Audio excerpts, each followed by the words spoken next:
If your stomach growls right when you sit down to focus, that is not just hunger for a lot of people. What's really happening is your gut is full of tiny muscles that move on a schedule. When you stop eating, the motions can get louder, especially if you have been busy, stressed, or not drinking much water.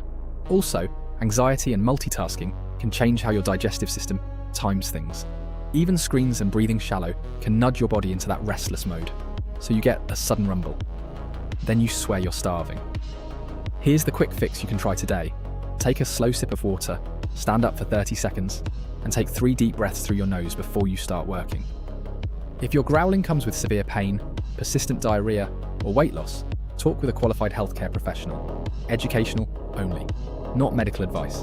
What does yours sound like? A low hum or a loud drum?